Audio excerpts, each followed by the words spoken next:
Hi, I'm Bruce Burke. We're back interviewing some more people from the upcoming Fin+AI 2024 conference. Today, I have with me Viktoria from PSP Angels. I have never met Viktoria before, other than some emails we've sent back and forth. I was introduced to Viktoria through Angel from FinTech Connector. And so this will be my chance to get to know Viktoria as well as yours. So, Viktoria, won't you tell us? One, your name and your company, and then what your company does to get started. Sure thing. Thank you very much, Bruce, and thank you very much for having me on the show, and as well as having this interview with me. I'm really excited for the event. So, as you said, my name is Viktoria Soltesz. I am the founder and the CEO of the PSP Angels group. Now, my journey started in Cyprus, Europe, well over 20 years ago when I was working as a tax consultant, setting up different structures and advising on European companies on tax optimization. Back at the time, obviously, compliance was a whole different story than it is nowadays. So that's my original background, accounting and tax. And I was dealing with higher risk clients because Cyprus is very well known for being a hub for investment companies, brokerages. Then the crypto haze started with all the ICOs, and I gained more and more clients from this environment who were no longer interested of what can we do about taxation, but the main problem was always about banking and payments. So that's when I decided that there is a lot of misunderstanding and hidden information when it comes to banking and payments for online merchants. And being an accountant, I just wanted to help my clients finding all these answers. And I was looking around on the internet, trying to find different answers, but the problem was that no one seemed to understand how banks think and why one bank is rejecting a client while another one is accepting it, how high risk is high risk. Everything was subjective, fees, terms and conditions, and whatnot.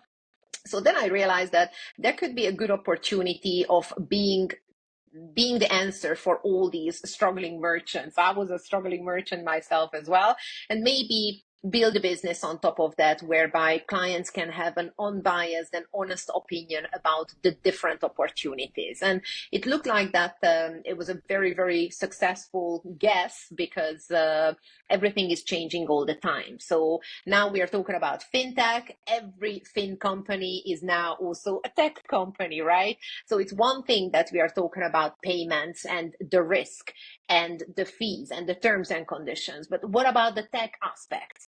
And many of the cases, accountants are the ones who are making the decisions of the company and the international group's finances, including payments, but they are lacking of the tech knowledge of that. So maybe I find the perfect payment provider, but I can't integrate it, right? So I am bringing a holistic approach of how to plan for payments, how to plan for the banking rails, how to avoid those obvious risks whereby you're keeping 10 million on one bank account because you don't know that there could be even a risky situation. When was the last time that you were renegotiating the fees with your providers? Do you know what else is available out there? There's a lot of innovation, a lot of news. So our consultancy is putting things in a different perspective and trying to make sense out of the most valuable, asset of your company, which is obviously your money, and put those answers in the right places when it comes to payment and banking strategy and planning overall. In in working with different companies and obviously different ways to send money and different methodologies to send money, obviously the more risky the company is, or the more risky the company is seen, not necessarily how risky they are, but how risky they are seen, determines the amount of the percentages and transfer and that sort of thing, the fees that are associated with moving the money. So you help them not only be a more to make things easier for them to move money, but also for them to save money that way, right? That's right. And you need to keep in mind that every time money moves, it triggers 2 points. One is risk, and the other one is fees. And you need to be aware of both of it because there are so many aspects which can go wrong. And that's the most important part, to really understand that nowadays all the fin companies also becoming tech companies. So there is also an additional difficulty on top of that, which is the technological aspect. And payments can be unavailable because the system is down. It can take a lot of time, energy, and money in terms of integrations. Then it triggers a new, whole different new challenges when it comes to data security, and data transactions. So this problem has to be on the agenda of setting up different payment methods in the company, and we are way past that time when we just say that, oh, I've got a website, I just integrate a payment provider, I just go down to my high street bank and open a bank account, and let's see what happens, and for 20 years I'm not touching it. Everything is changing, innovations are happening, new regulations are coming out, and if you're even reaching out to other areas other than the US, maybe you're targeting globally, you do need to understand that there are different payment providers, different banks, different rules, different risks, and obviously different fees too. So it could be just as simple as the bank that they're sending from could be the issue that they're. It could be as simple as that, or as complex as every aspect and every milepost along the way of the transaction. Right? I mean, there's a lot of things that can go wrong or right. In the case of, if Victoria's there helping you, all of a sudden everything's going to go right, and you won't have these problems. Right?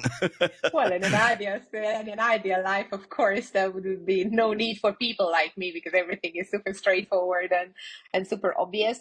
But yeah, this is exactly what we are trying to raise awareness about. Because when you are operating an international company, different currencies, different payment methods in different areas, you do need to understand that every decision can really seriously affect your pocket, and as well as obviously the overall risk when the money moves internally. Just to give you an example, if I want to send you some money from Europe to the US, I have multiple ways. I can Venmo the money to you, I can send it via bank payment. If you're accepting cards, I can pay you even with a card, or I can send you a voucher, I can send you crypto. These are all different payment methods with the different fees and the different risks. If you think about it, that you have to do that on a daily basis, thousands of times, because you're an international company, then you really understand what are the difficulties around moving money in this way. So that's basically the message. So I understand that you provide the service for companies and people, and you consult with them to find out the pain points, resolve those pain points, get them better conditions, and help them move money faster. But it sounds like there's a lot of rules, a lot of regulations, there's a lot of compliance, there's a lot of variables just in stuff that may or may not even be in the customer's control, right? As this is so complicated, and our events kind of focused on fintech and AI, right? Is there any AI that's being put to this problem to help alleviate some of these issues and to speed the plow, so to speak? Yes, but AI is applicable for both ends. The regulator can use AI to filter out all those bad guys who are trying to move money in an illegal way, or they are trying to commit tax crime or tax evasion. So AI is definitely helping us to make the financial system more secure, more understandable, and obviously safer for everyone. However, criminals also have the opportunity to use AI. So when we are opening a new bank account, I'm sure that you go through different compliance procedures when they are asking for your passport copy, company documents, bank statements, whatnot. With the use of AI, I've seen some very creative ways of trying to bypass these kind of regulations and submit those kind of documents which don't even exist, let alone the deep fakes when you need to prove that you're a living person. So there are a lot of challenges. Like with everything else in life, it's a cat and mouse game, really. The criminals are ahead of the curve and the regulator is trying to catch up with the new technology. So I think that this is what we are seeing here too. But there are a lot of interesting innovations whereby AI is affecting the fintech market significantly, and it's everything from how banks communicate with each other. In the US we've got the ACH transfer method. Globally we've got the SWIFT. In Europe we've got the SEPA. This, I think, there's going to be an absolute new innovation around that, because all of these systems are very outdated and very slow. Now we saw the crypto coming as a new contender for replacing the traditional systems. Of course, they failed in many aspects, but they were very successful of attracting the attention that there is a need for an alternative value moving mechanism. So that could be also something that the AI is tackling. But as I said, like with everything else in life, we need to see that what we can get out of it and where the world moves. And then obviously the regulator is catching up with that and trying to regulate everything, because at the end of the day, we are still talking about assets and money and value. So there are some interesting things which we will see in the future for sure.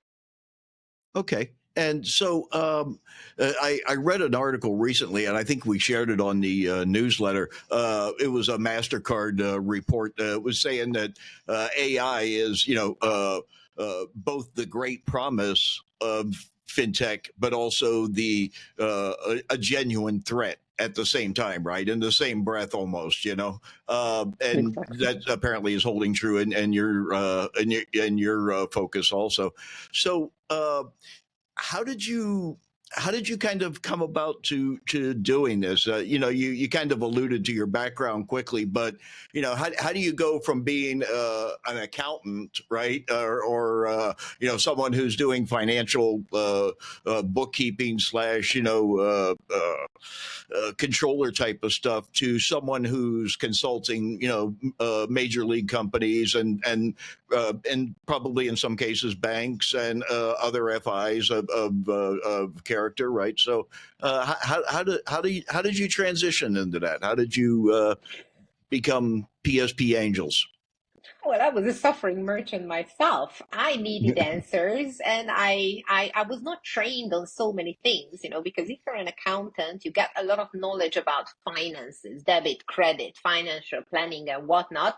But obviously, I'm not a new chicken anymore. I got my degree 20 years ago when there were no fintech innovations, right? So obviously, I needed to self-educate myself on a lot of aspects in terms of the open banking, the new systems, the crypto, the communication methods of the bank, and obviously all the compliance, regulation, and law which came after I got my degree. And this is what I see on the market now, is the complete lack of education and the complete lack of information, which is very, very necessary, because everybody is now conducting online payments, but not that many people really understand what is the reason for certain decisions. So I was the one who was collecting this information. I was speaking with different banks and payment service providers. I saw behind the curtain how things work. And then I had to explain this over and over and over again to everyone, right? So then I realized that, okay, I need to put things in writing, and instead of me talking about it for the thousandth time, let's put everything in a book. And that's when I launched my book, Moving Money: How Banks Think. Right now, it's available on Amazon, and obviously, I will bring quite many copies to the event as well, so people can grab a copy about that too. But this is basically the knowledge which guides you from the history of banking to how compliance is it today, and explains how banks are balancing out their portfolio, what is high risk, what is low risk, why the fee is completely subjective sometimes, how innovation is reshaping everything. So there I summarize all my knowledge, which, to be honest with you, I could not really find on the market. There are a lot of very valuable books, but they only talk about card payments, or there are very good books, but they only talk about banking, or they only focus on compliance, or they only focus on, data security, or the technological aspects of the online payments. There is no, at least not what I know until now, there is no summarized information of all the aspects of banking and payment. And this was something that I really wanted to create, and that was the reason that I wrote the book. So now, from September, we are also launching an institute, which will give the certificate for people who want to know more and they want to be certified. Because currently, what I noticed, big companies are running payment departments and trust people with handling their money without having the relevant qualification. And then, as I said, I was an accountant. I was not trained on Visa and MasterCard and chargeback and open banking and SWIFT and ACH. I didn't know all of these things. So if the Treasury Department is not that up to date with the newest technologies and innovations, which unfortunately not always the case, there is currently no way that you can actually filter out that who knows what's going on and who doesn't. So this is the reason that we will launch this institute where payment and banking professionals can meet each other, discuss the problems, and have a regulatory body which is giving out certificate about this knowledge and overall put things in perspective. So that's my mission, to attract the attention of this very valid problem, which unfortunately we are not talking enough about. And this all comes from my consultancy experience. But I think since everything is changing all the time, there is going to be a lot of new subject that we can talk about for many years to come. Great, great. I want to connect you with a couple of the people. One of them's from FinTech Connector. I don't know if the other one is. It's two women that are putting together a faster payments workshop on the first day of the event. They're calling it, they're kind of basing it on that card game Magic the Gathering that's been around for quite a while. And they're calling it Money the Gathering. And they're kind of doing a workshop. I haven't gotten all the details yet. They're working on it. But I want to connect you with them, Marcia and Jennifer. It sounds like it would be a good connection for you, despite the fact that they're USA and you're over there, right? It doesn't matter, I don't think, anymore. Like you said, we're a globalized world now, and it doesn't seem like there's much of any kind of borders, except for how slow the payment moves between the different countries, right? So, That's correct. In your estimation, in looking at the entirety of the banking and payment system around the world, and you're dealing with clients that are sending money everywhere, I'm guessing, right? What is the one single thing that could best serve the banks or the customers, right, to facilitate more transparency, optimized movement, faster movement? What is like the key thing that's like really stopping things from moving forward? That's the thing. You're asking the $1 million question here, because if someone would know what would make payments faster, quicker, cheaper, safer, easier, obviously everybody would jump on that bandwagon and start to develop that. So no one really knows, right? Crypto was the one that all eyes were on crypto, that, hey, do it, right? We are expecting a lot from you. But obviously, without discussing details, it did not come out of this as the winner. There are now new implementations of the mixture of the digital currency and the government control, which are the CBDCs, central bank digital currencies. We see some pilot programs that are being launched globally. Is it going to be an answer? Who knows, right? What I know is that if you have a company, you need to work with what you can, right? You can't change the world. You can have an idea about it, but at the end of the day, you're running a business and your hands are tight on multiple levels. So you need to understand what is blocking you and what is enabling you, and you need to play within those rules. And that's what I think that we need to focus on. If we want to transact money, what are the opportunities which are available for us as of today, and get the most out of it, right? So you do need to understand what are the different methods on the market, what are their fees, are they ripping you off, or the market price is something that you are paying at the moment or not. What is your risk in terms of banking and payments? Because you might do something completely legal, gambling activities or adult entertainment or even selling weapons, that could be a completely legit business, but how banks are approaching you, it's a whole different question. So you do need to understand that how does your operation look like from the banking's eye.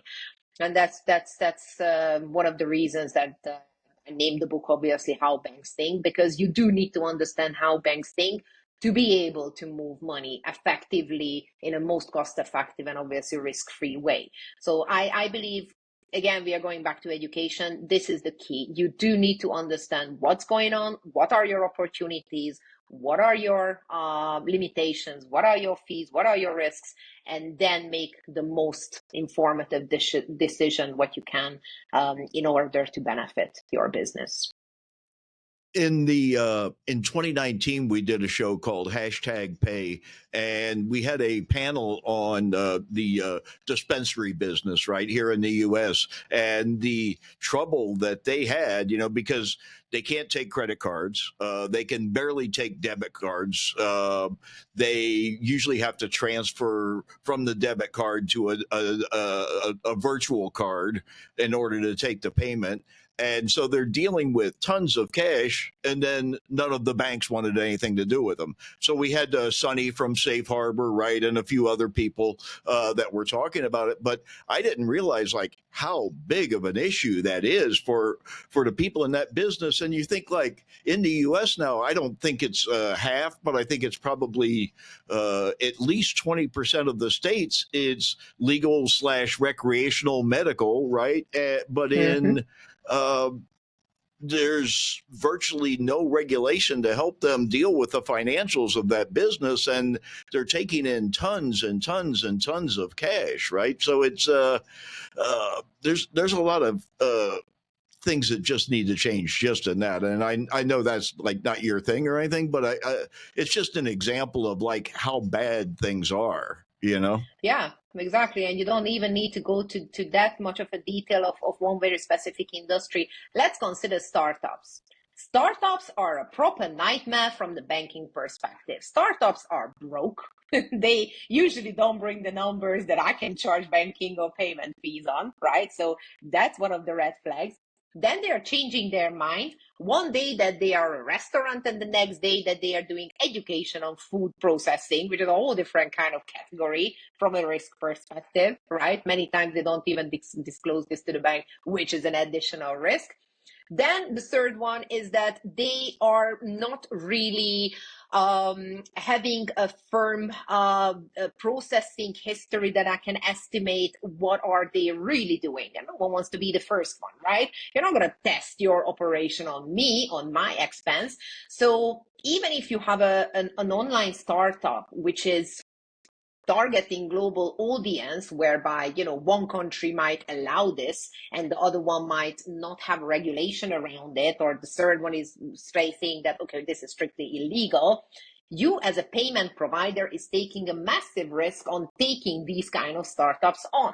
So you don't even have to tap yourself into very specific industries which are commonly known to be high risk, which is the investment firms, the gambling, the adult business, as you mentioned, the CBDCs or the recreational marijuana, THC or whatnot. You just need to start a business, and immediately you're facing many times a rejection from the main banks, who are saying that, listen, I'm not going to risk my whole operation for you. Come back in half a year, and obviously then your whole business plan is out of the window, because I didn't even consider that I need to pay 5% instead of 3%, because someone doesn't trust me enough that they take my traffic for the the average fee. This I see this on a regular basis, and this is the main problem, because the entry level for those businesses are very high because of the payments and banking.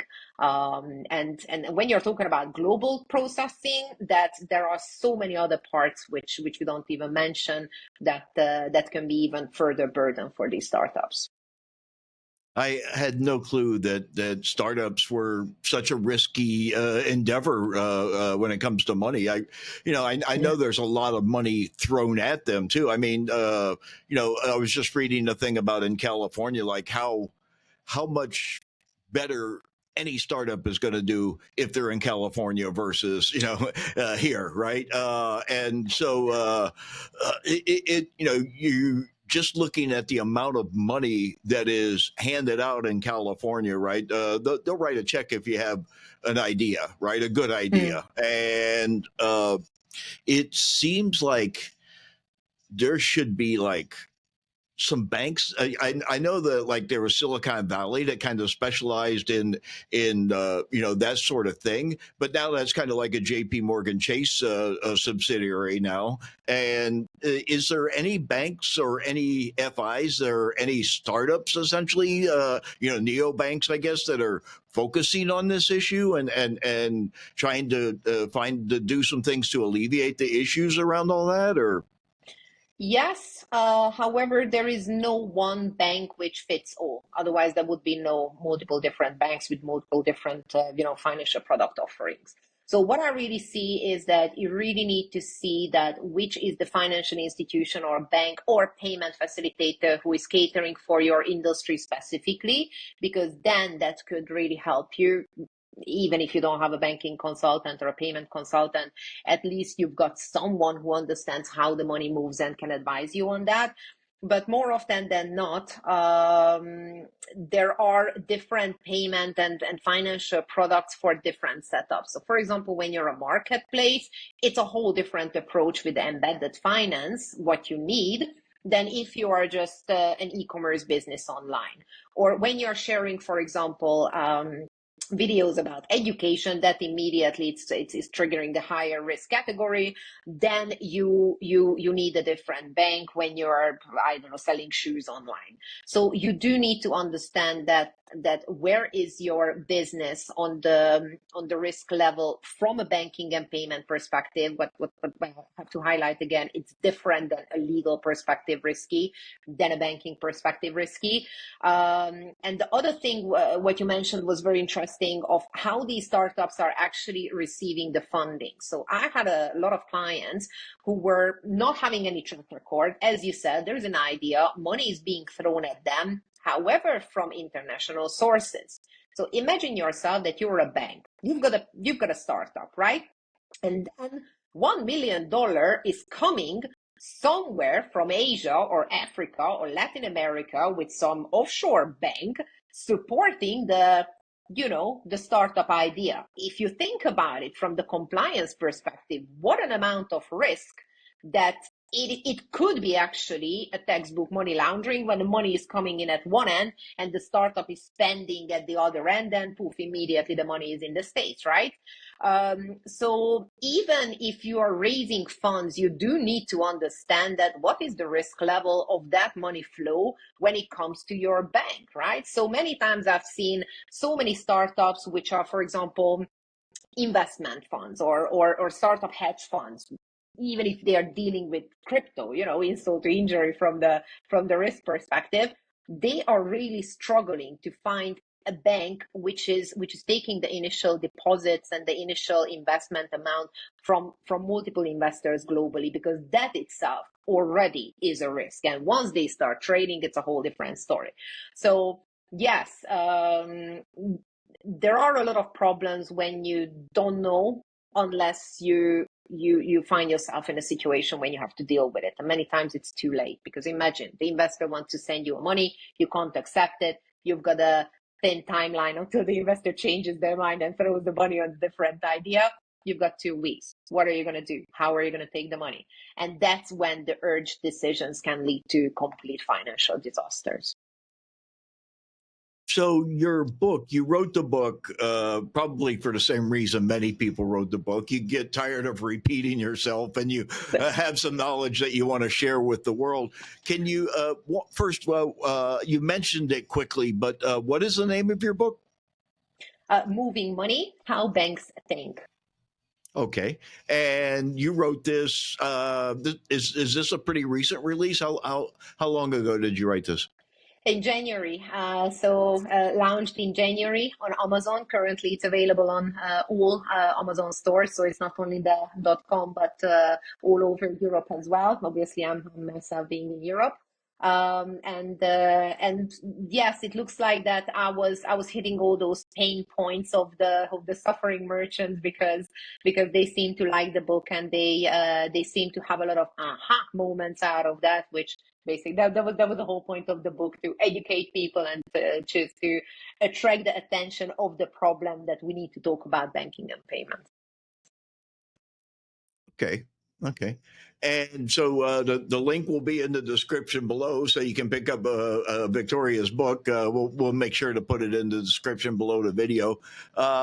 So at the event, you're going to be sharing obviously some of the key points of the book and that sort of thing.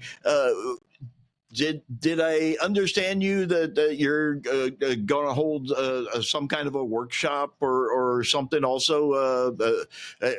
Again, I'm dealing with 150 people, so bear with me if I don't have all the details on Sure. everybody. But No worries. And hereby, I would like to encourage people to share your story, because I might be able to answer your biggest banking or payment problems, and that could be interesting for your colleagues as well. So if anyone has any problems regarding frozen funds, lost funds, not reconciliated funds, issues with the banks, not being able to accept money or send money, or there is a large amount of money somewhere is being pending on some account, talk to me, because maybe the solution is just as easy as having a conversation for a couple of sentences, and then you understand what is the issue, and then you can tackle the problem in a much more effective and better way. So please reach out to me, send me your questions, authorize me that maybe we can discuss this in a larger audience and the workshop as well. But that's basically the whole idea of the workshop, that we are talking about these problems and we put things in perspective, and then maybe the audience is leaving with more aha moments, which are making their transactions much easier, obviously risk free, and much more cost effective too. So all you folks that have all those millions that are tied up at Synapse right now, Exactly. There's a real problem there. There's one. I don't know if you heard about that one, but that's a real mess over there. I don't know how they're going to work that out. It's not a bank issue, right? I mean, it's not the bank's issue, and there's money just frozen in time, right? Just not moving, right? And it's not going to. It doesn't look like. I don't know what these people are going to do, but they got to figure it out, because we can't lose faith in banks, right? But moving on. So we're really looking forward to your presentation at the event. I'm sure we'll have some lucky winners for some of your books and whatnot. And again, all the information will be down in the description. How to reach Victoria, how to buy her book, how to connect with her.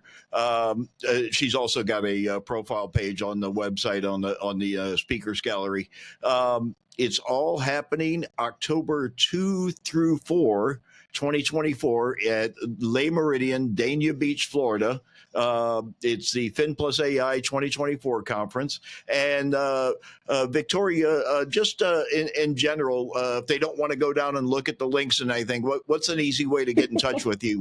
What's the name of the company again, and the URL and all that sort of thing for them? Yeah, so PSP, Payment Service Provider Angels, so pspangels.com. I have a website for the book as well, but as I said, it's very easy to find on Amazon. Moving Money: How Banks Think. We will launch very shortly a podcast as well on howbanksthink.com. The website is not ready, but yeah, if you're typing my surname usually with the payment, it's super easy to find me. I'm all over LinkedIn and then the social media. So please do reach out to me, because I would like to see those problems and resolve those problems, and help to everyone who has the same problem that once I had, which is banking, payments, moving money, risk, and fees. So please talk to me, and I'm here to answer to all of your problems and questions and try to find a solution. Perfect, perfect. So I want to remind you, hang around for a minute before after I stop recording. But again, thanks, Viktoria, for coming in today and speaking with me today. We look forward to seeing you at the event, and we look forward to seeing all you guys. Where's my finger? There it is. We look forward to seeing all you guys at the event too, and we'll see you soon. Thanks, everyone, and hang around for 1 minute. Sure. Thank